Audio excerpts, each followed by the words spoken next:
Hey y'all, hey, this your grown one with Churn, and I got a visitor. Sit down, some wazoos. Go on down or do something with yourself. Okay, but listen, me and my daughter just got into a very hard down argument. Okay, so as you all know, this is her senior year. Woo-hoo! Move too fast. You're moving too fast. Y'all know the Trick Daddy song. Trina, whoever it is. But listen, we finna run the engine. Okay, I'm sorry. Listen down. Okay, so anyway, so we got into a hardcore argument because I told her first year of college, I don't want her to work. I don't want her to take a car, and I want for her to stay on campus. She is going opposite of everything that I said, right? She is saying, no, she wanna, if she get a car this year that she's working on, she want to take a car with her. She don't want to live on a dorm. She want to live in an apartment style setting. She want to get a job because she want to continue making money. So I don't know. So she's just gonna go off to school because she ain't getting none of my assistance. We're going off to school because she going against the grain of everything that I want for her, and she does not understand that I am trying to help her build a systematic system so when she go out to college, she understands college, because college isn't like high school.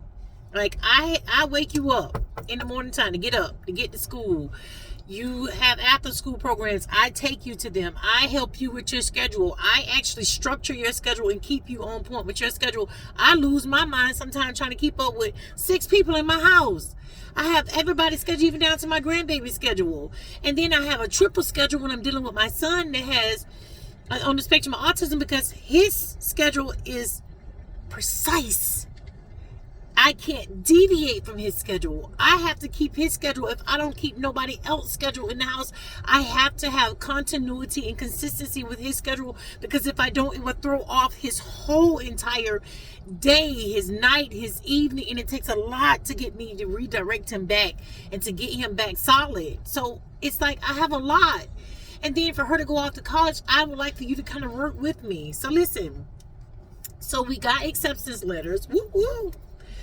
We applied for 5 schools. We have not got 2 acceptance letters, so we're just waiting on them too. So I'm not going to announce them too. So we have an acceptance letter from Florida Memorial University in Miami.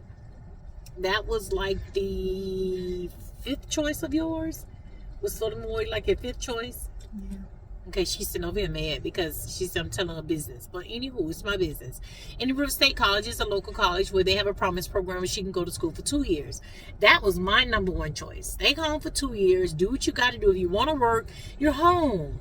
I could help you manage through the weeds and stuff to do what you need to do for 2 years. Then go off as a junior to where you want to go.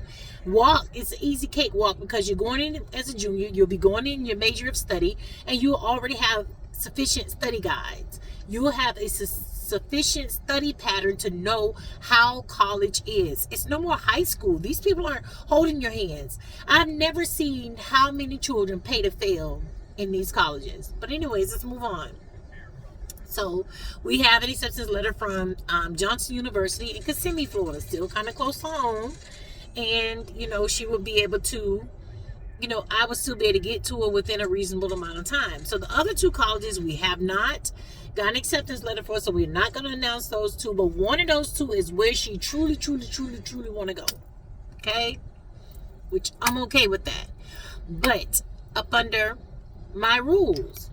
Like, I don't want you going to school with a car. There's no need for you to have a car your first year of school. Why are you trying to stay in an apartment style setting? Girl, you don't even know how to live by yourself. You don't even know how to buy toilet tissue. How much milk costs? Okay, so can I say my argument too, Mom? Okay, say your argument. No, don't get my clothes on. Okay, just... I don't want to live in a dorm with somebody that I don't know.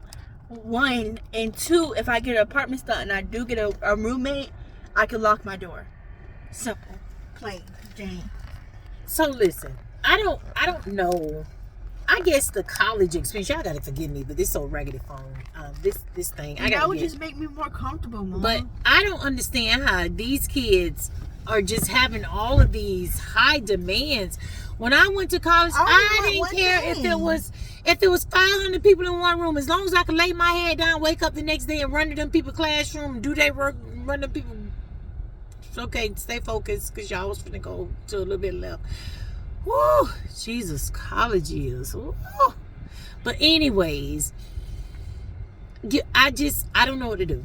Okay, I'm done. I'm beat. I'm tired. I'm argued out. I just can't do no more. But all I'm telling her is that if you choose to go to college under your rules, you can't do nothing but call me home and vent. Because you can't get $1, a nickel, or 15 cents out of me. And I know I'm saying that now. And it may change. It might not change. We just gamble. Let's take a gamble on it and see. Because my first child, when she left out the college, she didn't do that. She didn't work. I took care of her first year. She had a car. She had the car home. So when she came home on the weekend, she drove her car. She had a car. I paid the insurance. I paid her cell phone bill. I gave her a stipend every week. She had my debit card. So if she had an emergency at that time, putting her back in those days when she was off in school, I had food stamps. So I was able to buy. She was still part of my food stamp, so I was able to go and put food in her house. Then we was only 90 minutes away, and she was in Alabama. I was in Atlanta, so she would come home.